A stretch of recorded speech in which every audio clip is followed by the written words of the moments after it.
सूरज उगने से बदलते हैं ये धरा आसमान,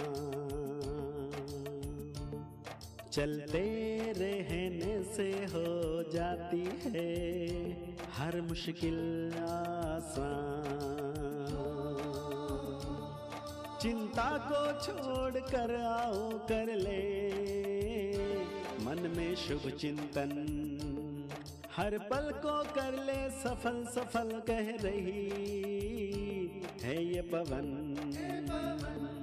संवार ले सुधार ले कर समस्या का समाधान, संवार ले सुधार ले कर समस्या का समाधान, कर समस्या का समाधान, कर समस्या का समाधान, कर समस्या का समाधान, कर समस्या का समाधान, कर समस्या का समाधान।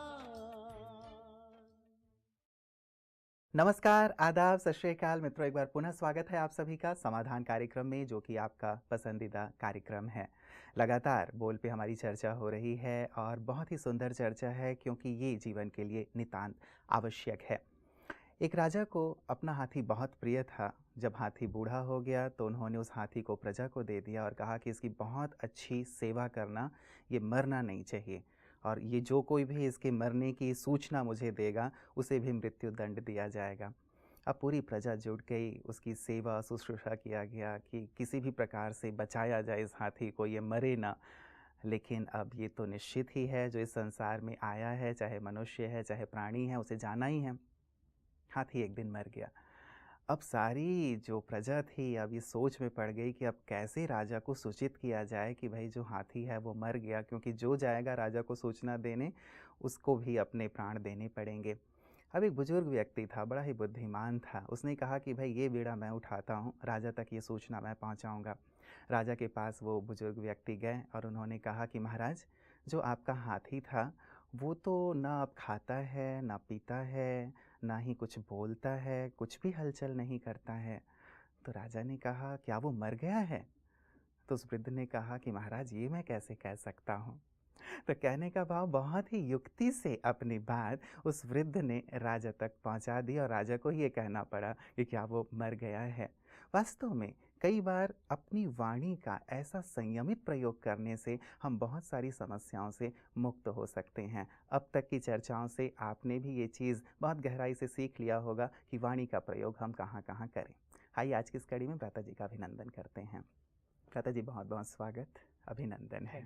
लोगों के बहुत सारे फ़ोन कॉल्स आ रहे हैं जब वाणी पे हमारी चर्चा हो रही है। तो एक फ़ोन कॉल जो आया भ्राता जी, उसमें उन्होंने अपना प्रश्न यही रखा कि वाणी को लेकर के हम बहुत ज़्यादा कहते तो हैं कि वाणी पे ध्यान रखें, लेकिन वहाँ पे जहाँ पे लोगों के द्वारा बहुत सारी बातें हमारे लिए कही जाती हैं, हमारे मुख पे कही जाती हैं, वो बात बहुत कठिन हो जाता है उस बात को सुनना और सहना। और उन्होंने ये बात भी कही कि यदि हम उस समय उन्हें तपाक से कुछ बोल देते हैं तब बात रफा दफा हो जाती है, लेकिन यदि हम चुप रहते हैं, सोचते हैं कि हम अपनी वाणी को संयमित रखें, तो वो बात बढ़ती चली जाती है। ठीक है, ये भी एक तरीका है कि अगर तपाक से तब कुछ बोल दिया तो बड़ी अच्छी बात है, लेकिन बस यही है कि अपनी मन की स्थिति को बिगाड़ना नहीं है। लेकिन मैं इसमें और कुछ जोड़ना चाहूँगा। देखिए, एक बार बोल दिया, जहाँ तहाँ बोलना पड़े, जहाँ तहाँ ऐसा सुनना पड़े, तो फिर बात थोड़ी भारी होने लगती है। बहुत अच्छा एक ईश्वरीय महावाक्य सब याद रखेंगे, जो आत्माएं स्वमान में रहती हैं उनके पीछे सम्मान परछाई की तरह चलता है। अगर हम अपने स्वमान को बढ़ा दें, जो हमारे ईश्वरीय ज्ञान का, हमारी राजयोग की साधना का एक इम्पोर्टेंट पहलू है, यदि हम उसे बहुत बढ़ा दें तो सभी लोग धीरे धीरे हमारा सम्मान करने लगेंगे। यदि हम इस फीलिंग में रहने लगे, मैं देवकुल की महान आत्मा हूँ, तो पहले हम इस फीलिंग में ज़्यादा रहें, इसे एक्सेप्ट कर लें, तो फिर जिस चीज़ को हम एक्सेप्ट करेंगे उसका इफेक्ट दूसरों पर बहुत अच्छा पड़ता है। दूसरा व्यक्ति ऐसा वैसा बोलने का जैसे साहस ही नहीं करेगा, उसकी वाणी रुक जाएगी हमारे वाइब्रेशंस को देखकर। जैसे कोई बहुत क्रिमिनल व्यक्ति किसी सज्जन आदमी के घर पहुंचे जिसके चेहरे पर बहुत शीतलता, बड़ा तेज हो, तो वो क्रिमिनल व्यक्ति उसको देखते ही अपना सब कुछ भूल जाएगा। ये वाइब्रेशंस का बहुत बड़ा इफेक्ट होता है।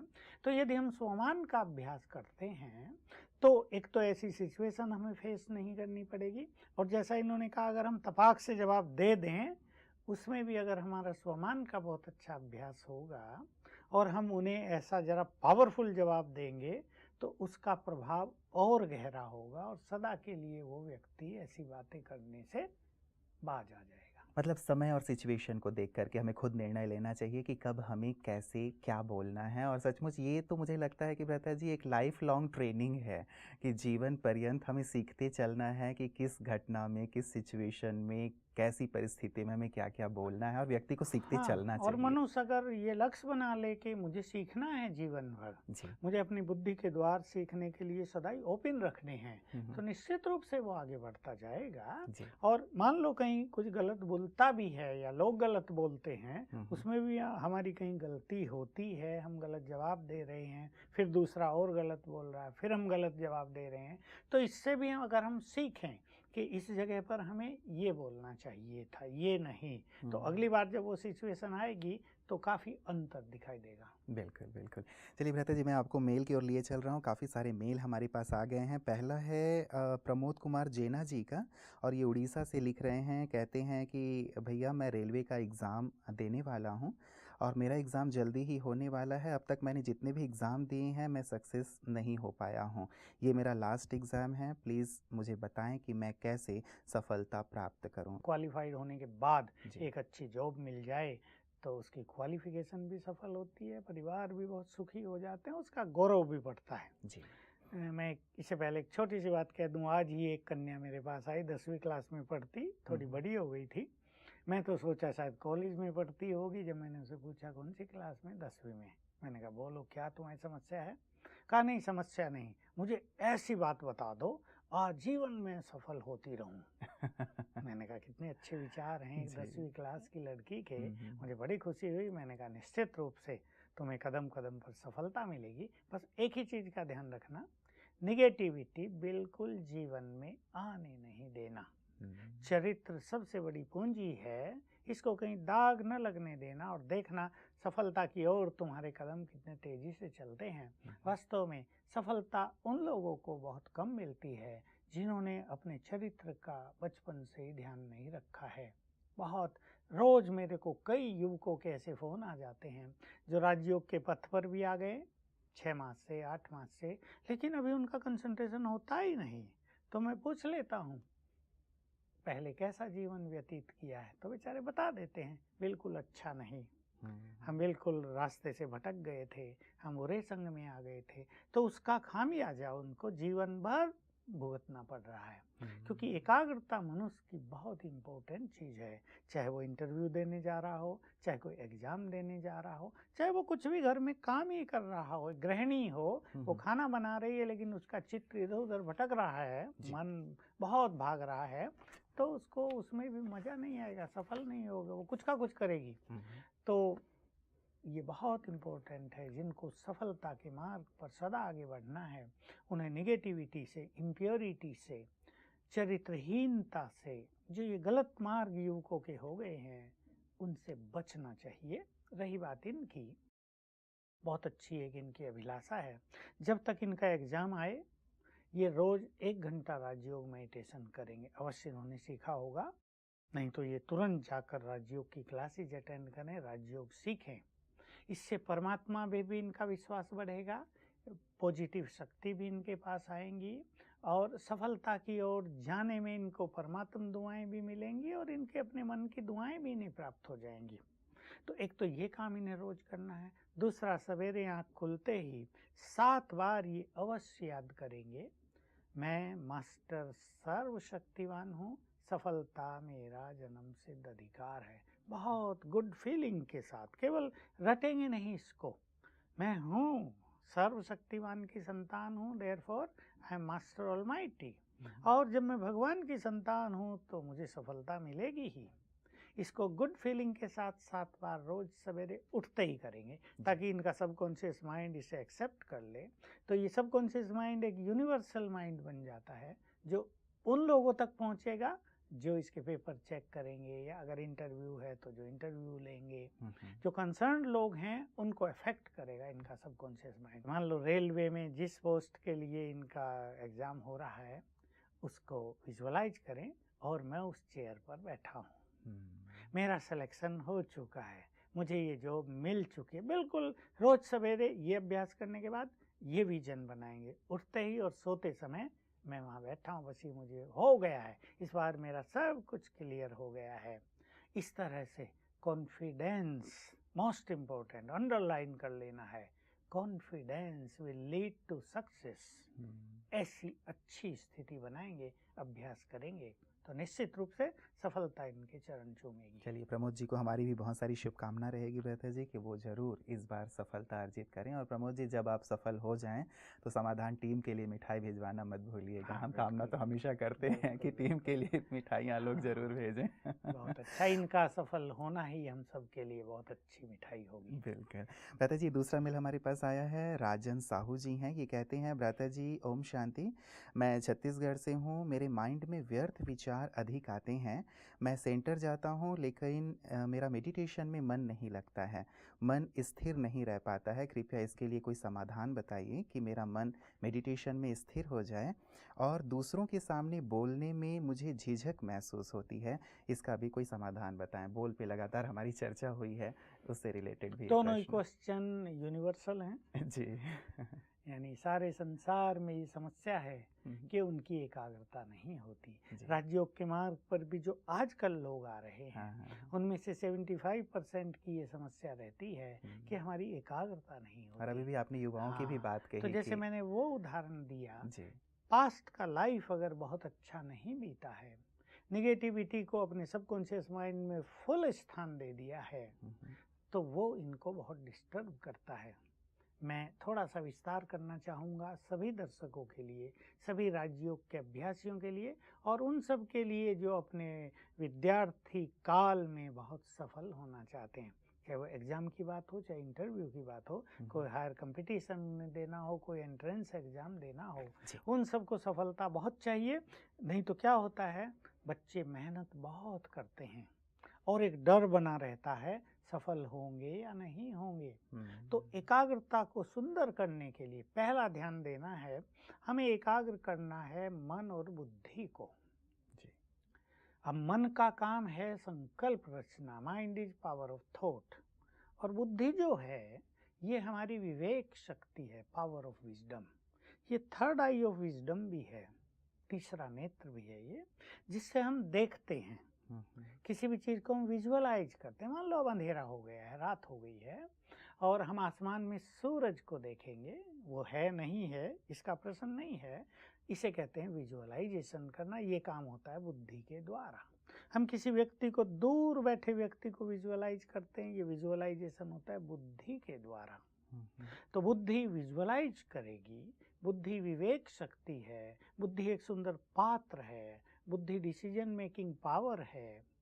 तो इस बुद्धि को स्वच्छ करना इम्पोर्टेंट चीज है। इसको जो हमने डस्टबिन बना दिया ना बहुत लोगों ने, सबका किचरा अपनी बुद्धि में, किचरा दूसरे का अपने घर में डाल रहे हैं। और आजकल देखते भी बहुत सारी चीजें हैं ना, बहुत सारी टेलीविजन में, नेट देख रहे हैं, टेलीविजन पे पत्र पत्रिकाएं बहुत गंदी है, गंदे चित्र देखे जाते हैं। फ्रेंड सर्किल में जाएंगे वो बात ही ऐसी करेंगे सारा दिन। तो सब ने अपने ब्रेन को, बुद्धि को डस्टबिन बनाया हुआ है, उसमें किचरा इतना भर लिया कि उसे बदबू फैल रही है, इसलिए एकाग्र नहीं हो सकता। अब एकाग्र करना परम सत्ता पर, और इधर है बदबू, तो उस तक पहुंच ही नहीं पाएंगे। इसलिए अपने इंटेलेक्ट को, बुद्धि को प्योरीफाई करना, क्लीन करना, झाड़ू लगा दें, उसमें भी जो व्यर्थ है उसको डिलीट कर दें, बिल्कुल स्वच्छ बर्तन बना दें। इसके लिए ईश्वरीय ज्ञान है, रोज ईश्वरीय ज्ञान हमारे सेवा केंद्रों पर दिया जाता है। उसके माध्यम से पास्ट को भी भूलें जरा, जो कुछ हो गया उसको स्वमान के बल से भूला जाएगा। जितना जितना स्वमान का अभ्यास बढ़ेगा, पास्ट के जो इफेक्ट आए हुए हैं हमारे सबकॉन्शियस माइंड में, हमारे ब्रेन में, वो डिलीट होते जाएंगे। अब है मन की बात, मन को एकाग्र करना। अब मन तो इतना तेजी से भागता है कि जिन लोगों को बहुत सोचने की आदत है वो तो ये समझ में नहीं पाते कि वो सोच क्या रहे हैं, वो क्यों सोच रहे हैं। इतना ज़्यादा सोच रहे हैं कि उनका मन अनकंट्रोल्ड हो जाता है। देखिए नॉर्मल स्टेट में मन की स्पीड 25 थॉट्स पर मिनट है, लेकिन लोगों की ये 40 तक पहुंच जाती है पर मिनट। तो वो इतना ज़्यादा सोचते हैं कि अपने सोचने से खुद ही दुखी और परेशान होने लगते हैं। इसका बहुत अच्छा तरीका है मन को सुंदर विचार देना। हमारे मन में क्रिएटिव एनर्जी है, ध्यान देंगे हमारे सभी दर्शक, हमारे मन में क्रिएटिव एनर्जी है। तो एक सुंदर संकल्प अनेक व्यर्थ संकल्पों को समाप्त करने वाला हो जाएगा। और वो सुंदर संकल्प, क्योंकि इन्होंने अभी राजयोग सीख लिया है, तो वो सुंदर संकल्प मिलेंगे स्वमान से, वो सुंदर संकल्प मिलेंगे ईश्वरीय महावाक्यों में, जिसे हम ज्ञान मुरली कहते हैं। वो सुंदर संकल्प मिलते रहेंगे जब हम दूसरों को ज्ञान देते रहेंगे। हमारे यहाँ प्रदर्शनी है, उनको समझाएंगे तो नए नए सुंदर थॉट्स हमें आते रहेंगे। तो इस तरह से हम मन को नई दिशा दे सकते हैं। अपने मन को साधना पड़ेगा, ये भी एक साधना है कि मन को जहाँ जहाँ भटक रहा है, मान लो खाने पीने में भटक रहा है, तो हम संकल्प दें ये खाने पीने की चीज़ें ये तो तुमने कितनी बार खा ली, शायद हजारों बार। क्या तुम्हारी जीवया तृप्त हुई? नहीं हुई। क्या तुम्हारा मन तृप्त हुआ? नहीं। अब थोड़ा थोड़ा कम कर लो, ठीक है, सामने आएगी, खा लो। इसका अर्थ ये नहीं कि न खाएं, लेकिन उसके पीछे ही बुद्धि चलाते रहें, उसके बारे में ही सोचते रहें, ये गलत। किसी देहधारी की तरफ बुद्धि जा रही है। अब ज्ञान मिल गया तो ये देह तो विनाशी है, तुम तो आत्माएं हो, इसका चिंतन करें। इस संसार को एक विशाल नाटक की दृष्टि से देखें। ये सुंदर ड्रामा है, कैसा सुंदर खेल चल रहा है। कोई हंस रहा है, कोई रो रहा है, कोई पाप कर रहा है, कोई पुण्य कर रहा है, किसी की विजय हो रही, किसी की हार हो रही, कोई बहुत सुखी, कोई बहुत दुखी। कैसा सुंदर खेल चल रहा है ये। ऐसे अपने को सुंदर विचार देते हुए मन को एकाग्र करेंगे। अगली बात है, हम एक बहुत अच्छी प्रैक्टिस करें। मैं आत्मा स्वराज्य अधिकारी हूँ। ये बहुत सुंदर शब्द है। स्वराज्य का अर्थ होता है मैं अपने पर राज करने वाली आत्मा हूँ। ये मन, बुद्धि, संस्कार, कर्मेंद्रियां, मैं इन सब की मालिक हूँ। रोज फीलिंग दें यहाँ बैठकर। जैसे एक प्रसिद्ध बात है कि किसी भी राजा का, किसी प्राइम मिनिस्टर का आदेश तभी माना जाएगा जब वो सीट पर हैं। चीफ मिनिस्टर अगर सीट पे नहीं तो उसका कोई नहीं मानेगा। ऐसे ही हम भी, ये हमारी सीट है, मस्तक, भ्रकुटी, हम इस पर बैठकर यानी आत्मा होकर अपने मन को आदेश देंगे, हे मेरे मन अब भटकना बंद करो, मैं तुम्हारे मालिक हूँ। हे मेरी बुद्धि अब तुम स्थिर हो जाओ। ये उन्हें रोज कहेंगे। तुम अब सुंदर संकल्पों की रचना करो। हे मेरी बुद्धि, जो तुमने अपने अंदर गंदगी भरी है निकाल दो, उसको अब स्वच्छ करो अपने को। ऐसे रोज बात करने से, ये है संकल्प क्रिएट करना। ऐसे संकल्प रोज क्रिएट करेंगे तो मन बुद्धि धीरे धीरे शांत होंगी, लेकिन it will take little time. कोई ये कहे आज ही हो जाएगा, ऐसा नहीं। तो धैर्यता से इसका अभ्यास करते चलें और रोज अनुभव करें। 10-10 मिनट योग अभ्यास में बैठें, विजुअलाइजेशन की प्रैक्टिस बढ़ाएं। सिंपल प्रैक्टिस भी मैं सुना दूं। मैं आत्मा यहाँ हूँ, चमकती हुई ज्योति। For 10 seconds visualise yourself. 10 second हुए, फिर visualise the supreme one, supreme being, सर्वशक्तिवान। 10 सेकेंड, फिर 10 सेकेंड आत्मा को देखें, 10 सेकेंड शिव बाबा को, 10 सेकेंड आत्मा को, 10 सेकेंड ऑलमाइटी को। ये प्रैक्टिस भी बहुत मदद करेगी, इससे एकाग्रता बहुत बढ़ेगी। तो जो भी नए लोग हमारे पास आ रहे हैं, युवक विशेष रूप से, क्योंकि युवकों का राजयोग की ओर आकर्षण बहुत बढ़ता जा रहा है, ये हम देख रहे हैं। और उन्हें लगता है कि अब ये स्पिरिचुअलिटी हमारे जीवन के लिए बहुत इम्पोर्टेंट चीज़ है। हमने बहुत भटक कर देख लिया, सब जगह निराशा मिली, धोखा मिला, असफलता मिली, अब यहाँ आ जाएं। तो हमारे सभी युवकों को मैं कहूँगा इस ओर तेजी से अच्छी तरह चलें और सफलता प्राप्त करें। चलिए, शुभ समाचार आपने सुनाया है कि अब हमारे युवा तेजी से स्पिरिचुअलिटी की ओर बढ़ रहे हैं। बिल्कुल और इसी की ज़्यादा आवश्यकता है वास्तव में, क्योंकि ये एक प्रकार से नींव की तरह है। यदि नींव मजबूत होगा तो निश्चित रूप से जो मकान, जीवन रूपी मकान है, वो बहुत ज़्यादा सशक्त होगा। दो बातें मैं पूछना चाहूँगा भ्राता जी जो आपने कही हैं। एक बात तो ये कि विशेष जैसे आपने कहा कि हम ये प्रैक्टिस करें मन को शुद्ध करने के लिए, बुद्धि को एकाग्र करने के लिए।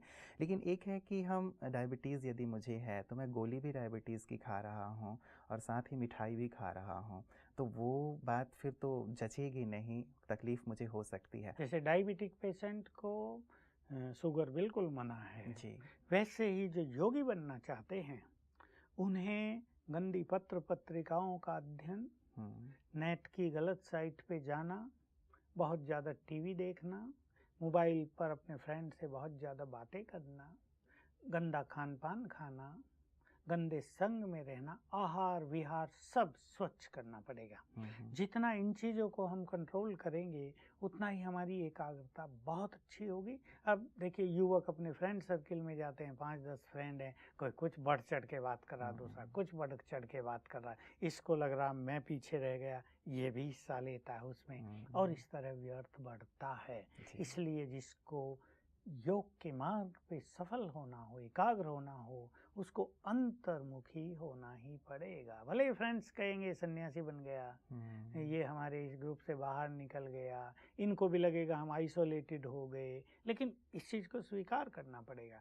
परमात्म सुख प्राप्त करना है, अगर मन की शक्तियों को बढ़ाना है, अगर सफलता को अपना अधिकार बनाना है, तो ये सब चीज़ें सुनने के लिए तैयार रहें और इन चीज़ों का बिल्कुल ऐसा मैं कहूँगा बैन लगा दें अपने लिए।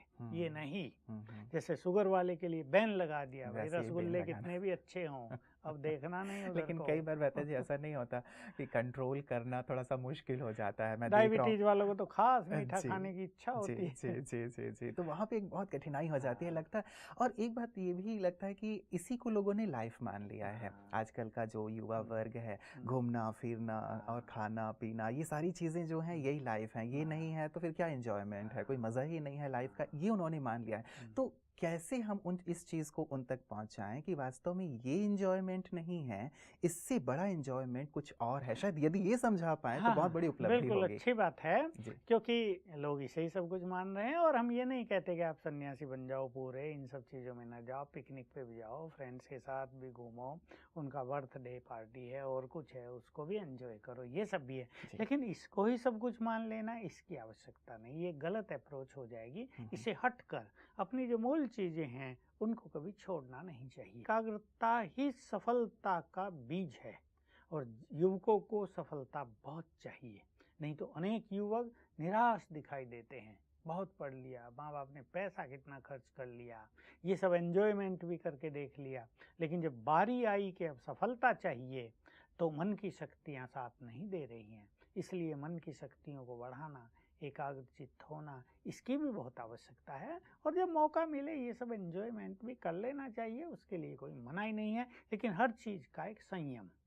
ऐसे नहीं उसी में लगे हुए हैं, उसी में लगे रहने से जो असली चीज़ है वो छूट जाएगी। ये संयम वाली जो बात है ये बहुत महत्वपूर्ण है भ्राता जी। मुझे लगता है कि आजकल इसकी कोई चर्चा ही नहीं है। और संयम कहाँ, कितना, ये भी तो एक बड़ा प्रश्न है कि कहाँ पे हम संयम रखें और कितना संयम रखें। तो ये सचमुच एक सिखाने समझाने वाली बात है युवाओं को। ये कैसे आए? संयम को इस तरह ले लें, मान लो पिकनिक है तो कोई रोज ही पिकनिक पे जाने लगे, पढ़ाई लिखाई छोड़ने लगे, घर से आया था स्कूल के लिए और पहुंच गए पिकनिक में, घर से आए थे पढ़ने के लिए और पहुंच गए किसी और पार्टी में, तो ये गलत हो जाएगा। संयम माना उनको एंजॉय भी करें, लेकिन अपनी जो मूल चीज़ है, जिसके लिए जीवन है, जिसके लिए टाइम है, उसको बिल्कुल छोड़ेंगे नहीं। चलिए, बहुत महत्वपूर्ण बात है भ्राता जी, और मुझे लगता है गहराई से इस विषय को और भी समझने की आवश्यकता है। चर्चा हमारी लगातार आपके साथ इस विषय पे भी जारी रहेगी। आज के सुंदर प्रकाश के लिए आपका बहुत बहुत शुक्रिया।